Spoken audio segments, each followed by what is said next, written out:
Hello class, my name is Kristen Adriazola, and just a reminder, I'm completing my field practicum at the Office of Public Advocacy in the Guardian Ad Litem section. This week I wanted to talk about cultural humility and how that applies in child welfare cases. Um, I'm a little bit under the weather, like I know a lot of people are, so I apologize if I'm doing a little sniffling or I sound congested. But like I said, this week I wanted to talk about cultural humility. A couple of weeks ago, I mentioned I was able to observe a placement trial where four children were involved.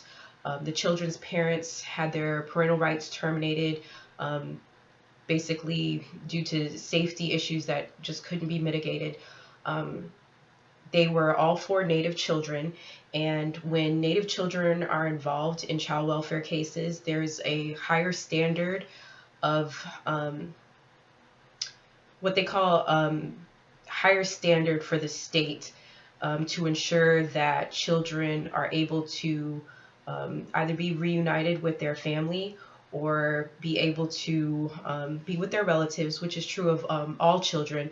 But with ICWA cases involving Native children, the state, the tribe is able to intervene, and the tribe normally intervenes on the behalf of the children, and they recommend suitable placements in the interest of the children and to ensure that their culture is preserved. Now, what I find interesting about ICWA is it's common knowledge that Native communities, their culture was basically stolen from them. They were made to speak English. It's caused untold damage. People and their identity obviously is extremely important, and that's kind of what the ICWA standards are there for, to ensure that we recognize that there was a significant loss in that culture, and that they're working to ensure that that culture is preserved and children really know who they are and where they came from. In the grandparents' case, they were ultimately denied placement of their children because it was found that they just couldn't meet the special needs of the children. The the fetal alcohol spectrum disorder that the children had and were diagnosed with, pretty much they needed a lot of behavioral health, which their remote village just couldn't accommodate. They also needed a lot of supervision, which, according to a home study writer, the tribe just wasn't able to meet. And basically, I think that the home study writer kind of, the way she wrote her report didn't really observe some of the cultural humility standards that we've grown to learn about. She mentioned that the tribe really just kind of let children run wild, and there was no supervision, and that the kids absolutely couldn't be safe there.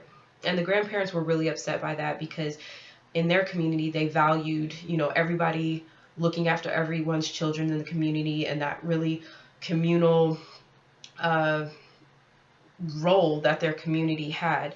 And I think sometimes, even when writing a study for the children's best needs, that you kind of have to be careful how things are worded to observe cultural humility.